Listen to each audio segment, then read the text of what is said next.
Welcome to biology पाठशाला। आज की पाठशाला में हम बात करेंगे क्रेब्स साइकिल की। ठीक, क्रेब्स साइकिल की क्या इसका रोल है रिस्पायरेशन में। ठीक,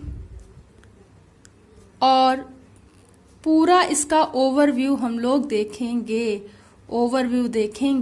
ठीक, लेकिन पाठशाला को स्टार्ट करने से पहले हम बच्चों को क्या देते हैं, एक मोटिवेशन मैसेज देते हैं। और आज का मोटिवेशन मैसेज कुछ इस तरीके से है कि बच्चों, जो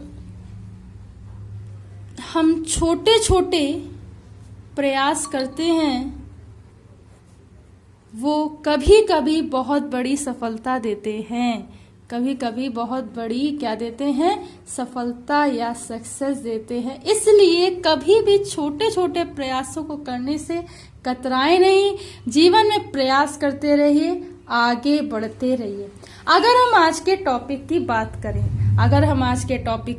करें तो देखिए, आज का टॉपिक हमें क्या पढ़ना है, क्रेब्स साइकिल के बारे में। ठीक, क्रेब्स साइकिल के बारे में पढ़ना है। ठीक, और इस क्रेब्स साइकिल को पढ़ने से पहले हमें इसके बारे में थोड़ी बहुत जानकारी होनी चाहिए। और इस क्रेब्स साइकिल को पढ़ने से पहले थोड़ी बहुत जानकारी होनी चाहिए। देखते हैं, अगर हम क्रेब्स साइकिल की बात करें तो इस क्रेब्स साइकिल को सर्वप्रथम 1937 में 37 में क्या दिया गया था। ठीक, क्रेब्स साइकिल की अगर हम बात करें तो क्रेब्स साइकिल को क्रेब ने क्या किया था, 1937 में दिया था। और अगर हम बात करें 1953 में इन्हें इस काम के लिए नोबेल प्राइज भी मिला था। ठीक, हेंसले क्रेब ने जब ये साइकिल दी और जब ये पता चला कि ये साइकिल की क्या इम्पोर्टेंस है और ये कहाँ होती है और क्या इसकी एक्चुअली फंक्शनल है, तो उसके बेसिस पर इन्हें 1953 में क्या किया गया, पुरस्कार दिया गया। ठीक, तो ये बात हमें याद रखनी है। ठीक, देखिए, जो क्रेब्स साइकिल होती है, बेसिकली अगर हम क्रेब्स साइकिल की बात करें, ठीक है, ये जो क्रेब्स साइकिल होती है वो बेसिकली क्या होती है, माइटोकॉन्ड्रिया में होती है। माइटोकॉन्ड्रिया में होती है। ऑब्जेक्टिव क्वेश्चन आता है, कभी कभी आपसे पूछा जाएगा कि क्रेब्स साइकिल कहाँ होती है, माइटोकॉन्ड्रिया में होती है। ये आप लोग ध्यान रखेंगे। ठीक, अब जो ये क्रेब्स साइकिल होती है, ठीक, इसके लगभग 8 चरण होते हैं। तो ये 8 चरणों में पूरी होने वाली क्या होती है, प्रक्रिया होती है। ठीक, इसमें जो एटीपी का लाभ होता है, वो कितना होता है, 38 एटीपी का। वो कितना होता है, 38 एटीपी का। अगर इस बात को बहुत ज्यादा इलैबोरेशन में लिया जाए तो देखिए इसमें कैसे एटीपी का लाभ होता है। देखिए कैसे एटीपी की अगर हम लाभ की बात करें तो देखिए होता क्या है कि पायरूवेट एसिड में 4 NAD2H तथा NAD बनते हैं, जिससे जो कुल लाभ होता है एटीपी का वो होता है 4 × 3 यानी कि 12 एटीपी। ठीक, इतनी बात ठीक है। ये 4 NAD2H से बनते हैं और NAD से बनते हैं। उसके बाद एक हमारा क्या बनेगा, जीटीपी और जीडीपी से। तो ये एक जो बनता है ये किससे बनता है, एक एटीपी, ये हो गया। फिर 2 जो होते हैं वो FAD और FAD2S से बनते हैं। FAD और FAD2S से बनते हैं, तो 2 × 1 = 2। तो ये 2 एटीपी होता है। ठीक, ये 2 एटीपी होता है। अगर हम इसको जोड़ दें तो इसका कुल लाभ कितना होगा, इसका कुल लाभ बेटा होगा 15 एटीपी। ठीक, तो 15 एटीपी होता है। अगर इस पायरूवेट एसिड को अगर हम पूरी 2 पायरूवेट एसिड बनते हैं ग्लाइकोलाइसिस, और अगर इस पूरे पायरूवेट एसिड को ऐसे समझिए, पायरुवेट एसिड को, ठीक, जो क्या है ग्लाइकोलिसिस और क्रेव्स दोनों में बन रहे हैं, ठीक, उनको अगर हम ले लें तो देखिए कैसे होता है। ग्लाइकोलिसिस में कितने बनते हैं, एटीपी, 8 एटीपी बनते हैं, ठीक, और इसमें कितने बनते हैं, इसमें 15 गुणे 2, ठीक, 2 पायरुवेट यहां पे मिलेंगे तो वो कितना हो जाता है 15 गुणे 2 यानी कि 30, और 8 एटीपी इसके बनते हैं, यानी कि तब जाकर के कितना बनता है, यहां पे अगर छोटा छोटा लिख दे 38 एटीपी। इस तरीके से हमें क्रेव साइकिल में मिलते हैं।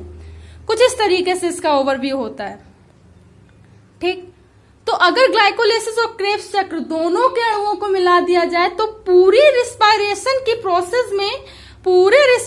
के प्रोसेस में कितने 38 एटीपी का लाभ होता है, और इसी से सारी मेटाबॉलिक एक्टिविटीज होती हैं, ठीक।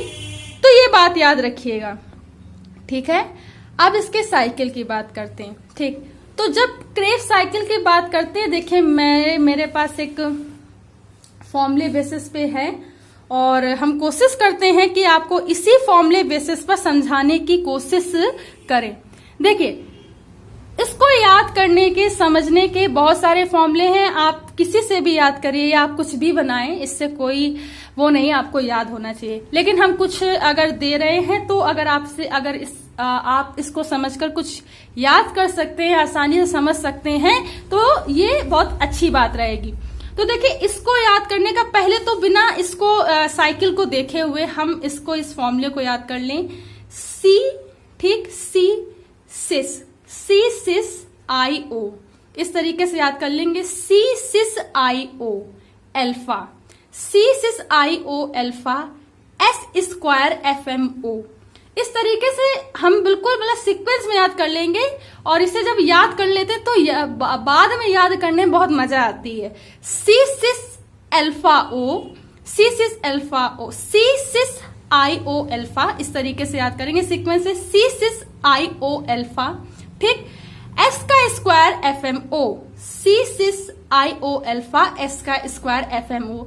जब आप सी सिस IO अल्फा, S का स्क्वायर FMO ये फॉर्मूला याद रखेंगे तो आपको क्रेव साइकिल याद हो जाएगी, पूरी क्रेव साइकिल आपको याद हो जाएगी, आप कोई भी एसिड भूलोगे नहीं। चलिए, तो हमें ये पता है कि जो क्रेव साइकिल होती है, जैसे हम यहाँ पे अगर बताएं, जो क्रेव साइकिल होती है वो कहाँ होती है, माइटोकॉन्ड्रिया में, ठीक, ये बात याद रखिएगा।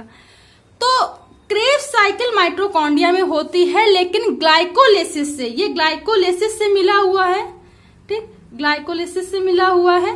इस ग्लाइकोलिसिस से मिला हुआ जो पायरुवेट एसिड होता है, ये पायरुवेट एसिड यूं ही माइटोकॉन्ड्रिया में प्रवेश नहीं कर सकता है, यूं ही माइटोकॉन्ड्रिया में प्रवेश नहीं कर सकता है, ठीक। तो होता क्या है, ये जो पायरुवेट एसिड होता है, ये कोएंजाइम A की सहायता से, ये कोएंजाइम A की सहायता से और NAD की सहायता से क्या करता है, एसिटिल CoA एंजाइम बनाता है। मैंने बताया कि ये जो ग्लाइकोलिसिस से प्राप्त पायरुविक एसिड होता है, ये पायरुविक एसिड डायरेक्ट माइटोकॉन्ड्रिया में प्रवेश नहीं कर सकता है, क्योंकि माइटोकॉन्ड्रिया में without any type of enzyme उसकी एंट्री नहीं हो सकती है।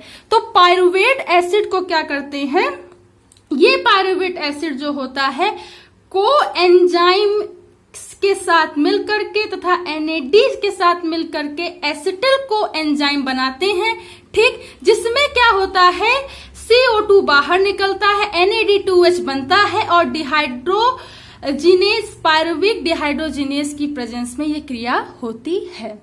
अगर बात आगे की करें, अब जब पायरुविक एसिड से पायरुविक डिहाइड्रोजिनेस की प्रेजेंस में एसिटिल CoA एंजाइम बनता है, तो ये जो एसिटिल कोएंजाइम सबसे पहले ऑक्जेलो एसिटिक एसिड से क्रिया करके, यहाँ सबसे पहले ऑक्जेलो एसिटिक एसिड से क्रिया करके क्या करता है, साइट्रिक एसिड बनाता है, साइट्रिक एसिड बनाता है। तो इसमें क्या होता है कि जब एसिटिल कोएंजाइम H2O इसमें जुड़ता है, ठीक, और ऑक्जेलो एसिटिक एसिड से क्रिया करके साइट्रिक एसिड को बनाता है। ठीक, अब साइट्रिक एसिड बन गया। ठीक, अब यहां से दूसरा नंबर स्टार्ट होता है। साइट्रिक जो एसिड होता है, ये साइट्रिक एसिड क्या करता है, एकोनिटेज एंजाइम की प्रेजेंस में, ये साइट्रिक एसिड एकोनिटेज एंजाइम की प्रेजेंस में और H2O के साथ मिलकर के सिस एकोनिटिक एसिड बनाता है, सिस एकोनिटिक एसिड बनाता है। ठीक, जब ये 6 एकोनिटिक एसिड बन जाता है तो यही साइट्रिक एसिड दोनों में काम करता है। ये साइट्रिक एसिड एकोनिटिक एंजाइम की प्रेजेंस सिस आइकोटेनिक के साथ ही साथ H2O के साथ मिलकर के आइसोसाइट्रिक एसिड भी बनाता है। ये थ्योरी आपको ये दोनों साथ में लिखनी पड़ेंगे। ठीक है, ठीक, तो ये जो साइट्रिक एसिड है H2O के साथ मिलकर के एकोनिटेज एंजाइम की प्रेजेंस में सिस एक्टोनिटिक एसिड बनाता है और यही सिस एकोनिटिक एसिड एक्टोनिटेज एंजाइम की प्रेजेंस में क्या करता है, H2O के साथ मिलकर आइसोसाइट्रिक एसिड बनाता है। ठीक, इतनी बात याद रखेंगे। जब हमने यहां तक समझ लिया, जब हमने यहां से समझ लिया तो हमें मतलब अब थोड़ी चीजें क्लियर हो गई। आप फॉर्मूला याद रखिएगा। क्या याद रखोगे, C सिस IO alpha S square FMO। ठीक, हम आई तक आ गए। अब ये जो आइसोसाइट्रिक एसिड है, अब ये जो आइसोसाइट्रिक एसिड है, ये आइसोसाइट्रिक डिहाइड्रोजिनेज के प्रेजेंस में क्या करता है, ठीक, और NAD के साथ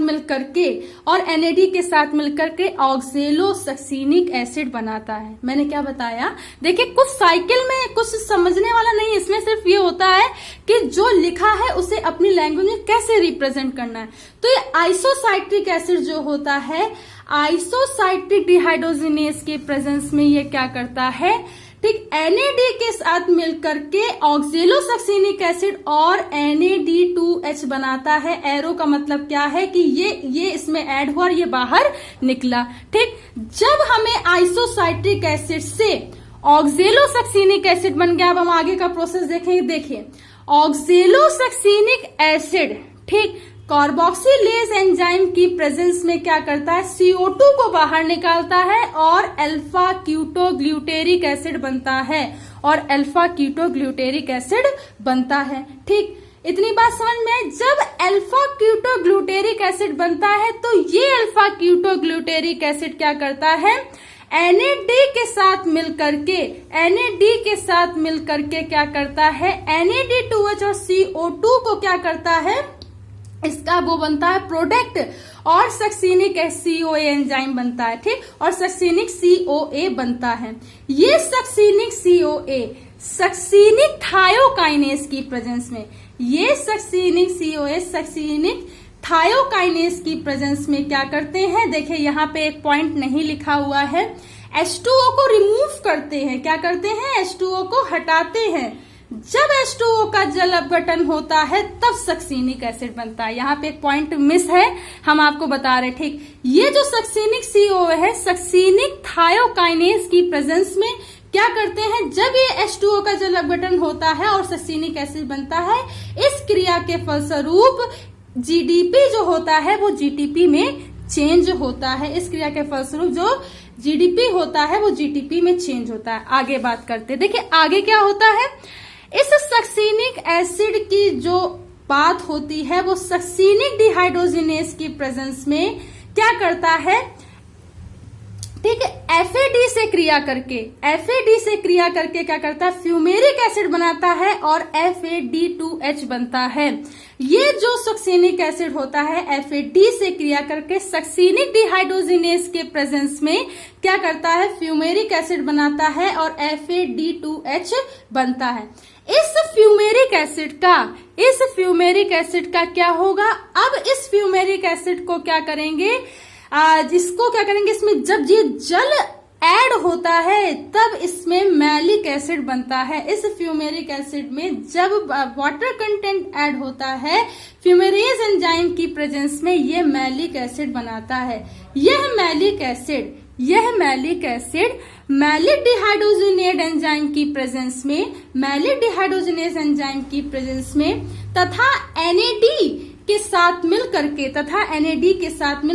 NAD2H तथा ऑक्जेलो सक्सीनिक एसिड बनाते हैं। ये मैलिक एसिड मैलिक डिहाइड्रोजिनेस की प्रेजेंस में NAD के साथ मिलकर के ऑक्जेलोसक्सिनिक एसिड तथा NAD2H बनाते हैं और इस प्रकार से पूरी जो क्रिया होती है चलती रहती है। इस प्रकार से पूरी जो क्रिया है चलती रहती है। ठीक, ये बात समझ में आई। देखिए अब थोड़ा सा हम ये समझते हैं कि किसके किसके कितने कितने अणु होते हैं। देखिए अगर हम यहां बात करें तो इस पारुवेट एसिड के 3 अणु होते हैं। ठीक है, ठीक, आगे हम बात करें तो इस ऑक्जेलोसक्सिनिक एसिड के 3 अणु होते हैं। आगे बात करें तो अल्फा ग्लूटेरिक एसिड के 3 अणु होते हैं। आगे हम बात करें फ्यूमेरिक सक्सिनिक एसिड के 2 अणु होते हैं। आगे और हम बात करें, देखिए यहाँ पे छूट रहा है, सक्सिनिक को एसिड के जो होते हैं वो होते हैं एक अणु होता है। ठीक है, ये एक होगा। ठीक, एक होता है। तो सक्सिनिक को एंजाइम के जो अणु होते हैं, सॉरी एसिड बोल दिया था, सक्सिनिक को एंजाइम के जो अणु होते हैं वो 1 होते हैं। उसके बाद आगे बात करें फ्यूमेरिक एसिड के 2 होते हैं। ठीक है, उसके बाद हम बात करें तो ऑक्जेलोसक्सिनिक एसिड के 3 अणु होते हैं और इस तरीके से एटीपी पूल इसका तैयार होता है। ये कितने होंगे, इन सबको जोड़ेंगे तो टोटल एटीपी जो पूल होता है वो बेटा 15 आएगा। ठीक, 15 आता है। और यहाँ पे क्योंकि ठीक है, कुल जो क्या कहते हैं इसमें क्रेब्स चक्र में जो अणु होते हैं वो कितने होते हैं, 30 होते हैं। ठीक, 15 × 2 30 होते हैं और 8 क्या मिलते हैं, ग्लाइकोलाइसिस से बनते, तब जाकर के 38 एटीपी अणुओं का निर्माण होता है। तो एटीपी पूल में क्या होते हैं, 15 होते हैं। पायरुविक एसिड के अगर दोनों अणुओं को ले लें तो 30 अणु होते हैं और वहां से ग्लाइकोलाइसिस कि अगर हम 8 अणु के लिए, तब रिस्पायरेशन की जो संपूर्ण जो प्रोसेस होता है उस रिस्पायरेशन में जो एटीपी का जो मॉलिक्यूल होता है 38 एटीपी बनता है। और ये 38 एटीपी जो होती है सारी बायोकेमिकल एंड मेटाबॉलिक एक्टिविटी में क्या होता है, सहायक होता है। साथ ही साथ सेल टू सेल रिस्पायरेशन के प्रोसेस के लिए cell to cell oxygen content और एनर्जी देने का कार्य करता है। दैट्स व्हाई रिस्पायरेशन का प्रोसेस होता है। ये रिस्पायरेशन का जो प्रोसेस होता है वो ऑक्सीसेशन होता है। ऑक्सीसेशन का क्रेब्स साइकिल माइटोकॉन्ड्रिया में होती है। ठीक, 1953 में ठीक है, हेंसले क्रेब को नोबेल प्राइज मिला था। ठीक है, और 1937 में इन्हें दिया था। कुछ इस तरीके से बेटा इसका ओवरव्यू होता है। देखिए ध्यान से, कभी कभी एटीपी में लाभ भी पूछ लेते हैं। देखिए कुछ इस तरीके से आप इसका फॉर्मूला याद रखेंगे, C6IOα2FMO। इसे आप अगर 2-3 बार बोलेंगे आपको पूरी तरीके से याद हो जाएगा। और इस तरीके से ये साइकिल होती है। ठीक, इस तरीके से पूरी साइकिलें चलती रहती है और एटीपी का जो फॉर्मेशन है वो होता रहता है और सारी जो प्रोसेस है फिजियोलॉजी वो चलती रहती है। ठीक, तो आई होप कि आपको ये क्रेब्स साइकिल समझ में आई हो। फॉर्मूले बेसिस पे आपको याद करने में हेल्प मिलेगी। आई होप आपको अगर आज की पाठशाला अच्छी लगी हो तो इसे ज्यादा से ज्यादा लोगों तक शेयर कीजिए, सब्सक्राइब कीजिए। धन्यवाद।